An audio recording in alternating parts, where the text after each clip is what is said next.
Okay, so let me ask you something. When season one of The Pit ended, how did you feel? Because I remember sitting there, genuinely shaken, heart still racing a little, thinking that was one of the most intense pieces of television I'd seen in years. A mass shooting, 15 hours of real time, a hospital stretched to its absolute breaking point, and Dr. Robbie, played by Noah Weil, holding the whole thing together like the walls weren't crumbling around him. It was electric. It was exhausting in the best possible way. And it felt like a promise, like the show was saying, this is what we do. This is the kind of television we make. So when season two dropped, a lot of people tuned in expecting more of that same energy. More chaos, more adrenaline. Another catastrophic event that forces everyone to rise up and prove what they're made of. And what they got instead was quieter, more internal, slower in a way that some people found deeply unsatisfying, and that others, myself included, found even more devastating than anything in season one. Today I want to talk about why season two of The Pit feels so different. Not as a failure, not as a misstep, but as a deliberate, carefully constructed creative choice that says something profound about trauma, burnout, and the hidden cost of being someone who saves lives for a living. Because I genuinely think this is one of the most honest, courageous things a medical drama has done in a very long time. And I think a lot of viewers almost missed it. Before we can talk about season two, we have to be honest about what season one actually was. And yes, it was thrilling. Yes, it was brilliantly executed. The real-time format, 15 episodes for 15 consecutive hours, was a masterstroke. It created this relentless forward momentum that made you feel like you were genuinely inside the ER. Every decision had weight. Every patient mattered. And the mass shooting backdrop, the fallout from Pitt Fest, gave the season a single, enormous, undeniable center of gravity. But here's the thing about that. A mass casualty event, as horrifying as it is, also gives a story a very clear shape. There's a threat. There's a response. There are heroes rising to meet the moment. And even when characters were falling apart, even when Dr. Robbie was quietly unraveling on the anniversary of his mentor's death, the external crisis kept things moving. The show could crack Robbie open emotionally and then immediately redirect your attention to the next gurney coming through the door. The chaos gave everyone, including the audience, somewhere to hide. Season two took away that hiding place. Completely. This is the thing that I think a lot of disappointed viewers didn't fully clock. There is no Pit Fest in season two. There is no mass shooting, no multi-car pileup, no singular catastrophic crisis that unifies all 15 hours. And that was absolutely intentional. The creators weren't dropping the ball. They were making a statement about reality. Think about it. Mass casualty events are, thankfully, not something any single emergency department has to deal with on a regular basis. They're traumatic precisely because they're exceptional. The Pit has always been obsessed with authenticity, with portraying emergency medicine the way it actually is, not the way Hollywood usually frames it. And the honest truth is that what breaks people in this profession isn't usually one enormous disaster. It's the accumulation, the relentless, grinding, daily exposure to suffering, death, helplessness, and impossible choices. Day after day, shift after shift, year after year. That's what kills you slowly from the inside out. So season two gives us a normal shift. And I put normal in quotes because nothing is ever truly normal in an ER. But compared to season one, the cases are more routine. The stakes feel lower on the surface. Emma's attacker is dealt with and forgotten within a single episode. A patient named Roxy dies, and it's sad, but it doesn't have the same gut punch weight as some of season one's deaths. And viewers felt that difference. Some are frustrated by it. But that frustration, that's actually the show working exactly as intended. Because what replaces the big event in season two is something harder to watch. Something that doesn't have a clear resolution or a cathartic climax. What replaces it is the slow burn, psychological collapse of people we've come to love. Let's talk about Robbie. Because honestly, he is season two. Everything else orbits around what's happening inside this man. In season one, Robbie was, for lack of a better word, aspirational. He was the kind of doctor you fantasize about, competent to the point of seeming superhuman, calm under fire, leading through chaos with something close to grace. Yes, he was struggling. Yes, we saw the cracks. But the magnitude of what he was facing gave his struggle a kind of heroic framing. He was a wounded man doing extraordinary things, and that's a story we know how to feel good about. Season 2 strips all of that away. And the very first image of the season tells you everything you need to know. Robbie on his motorcycle, riding to work without a helmet. And what makes that detail so unsettling isn't just what it implies. It's that later, when a patient asks him if he wears a helmet, he lies and says yes. That lie is tiny, but it lands like a thunderclap if you're paying attention. Because here's a man who has spent his entire career trying to preserve human life, including the lives of people with severe head trauma, and he is casually, deliberately putting his own life at risk. And then he lies about it. That's not carelessness. That's a man who, on some level, doesn't particularly care whether he lives or dies. That's passive suicidality dressed up in a leather jacket. And the show doesn't let you look away from it.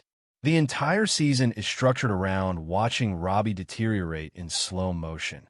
Not dramatically, not in ways that are easy to label as a breakdown, but in the incremental, recognizable way that real mental illness actually presents. He snaps at colleagues he used to mentor with patience and warmth. He gets increasingly wrapped up in a possessive, almost panicked attachment to the hospital itself. This idea that the ER is his, that no one can run it the way he can, that leaving it for even 3 months is somehow a betrayal of who he is. And underneath all of that is something he won't say out loud for most of the season. He doesn't know if he's coming back. Not from the sabbatical. From anywhere. Noah Weil, who is also an executive producer on this show, which matters, made a deliberate choice to play Robbie without a helmet. Apparently, there was real debate in the writer's room and among the creative team about whether their lead character should be shown making such a reckless decision. Well, fought for it. And I think that decision is the defining artistic statement of the entire season. It says, we are not going to protect this character. We are not going to let him be heroic this time. We are going to show you what happens when someone like Robbie, someone who has given everything, who has no identity outside this hospital, finally runs out of something to give. Here's where it gets really interesting, because the audience reaction to Season 2 Robbie has been complicated, to say the least. There was an actual Vanity Fair article about why the Pitt's most devoted fans were turning against their beloved Dr. Robbie. Online discourse got heated. People started calling him a villain. And the moment that crystallized all of it was when he dressed down Dr. Mohan, who was in the middle of a panic attack, telling her that her mommy issues were affecting her work. That scene was hard to watch. There's no sugarcoating it. Robbie was cruel in that moment. He was projecting his own pain onto someone who was vulnerable, and he did it in a way that felt like a betrayal of everything we thought he stood for. But here's my theory about why the writers did that, and why they let viewers stew on it for 3 more full episodes before giving them any context. They were testing something. They were testing whether the audience would extend the same empathy to Robbie that Robbie extends to his patients. Because it's one thing to sympathize with someone who is suffering when they're being quietly stoic about it. It's another thing entirely to keep loving someone when their pain is making them ugly. When it's making them lash out. When it's making them, frankly, hard to be around. And that's a much more honest depiction of what mental illness actually does to people and to relationships. And then, 3 episodes later, the show reveals that Robbie's mother abandoned him when he was a child. And suddenly the mommy issues comment reframes entirely. He wasn't being casually cruel. He was seeing himself in Mohan and hating what he saw. He was punishing her for the wound he refuses to treat in himself. That's devastatingly human. That's psychologically coherent in a way that most television never bothers to be. But you had to stay in the discomfort long enough to get their point. One of the most important things Season 2 does is widen the lens. Because while Robbie is the emotional center, the show makes it very clear that his struggles are not anomalous. They are systemic. Dr. Trinity Santos, quietly, heartbreakingly, pockets a scalpel during her shift. She has a history of self-harm, And the show handles that revelation with remarkable restraint. It doesn't make it a dramatic set piece. It's barely even a scene. It's a gesture. A small, private gesture that most of the other characters never even see. And it says more about the invisible weight these people carry than any monologue could. Charge nurse Dana Evans, who survived a physical assault in Season 1, is keeping an unprescribed sedative on her at all times. Just in case. Just to get through the day. Dr. Mohan is having panic attacks. Langdon is struggling with substance abuse and the particular shame that comes with that in a profession that demands absolute reliability and clarity. Dr. Javadi, one of the newer voices, runs through a mental checklist of her colleagues' issues and essentially diagnoses the entire department. What Season 2 is doing deliberately and methodically is showing you that working in emergency medicine does not just expose you to trauma. It plants trauma inside you, and then it keeps you so busy that you never have time to tend to it.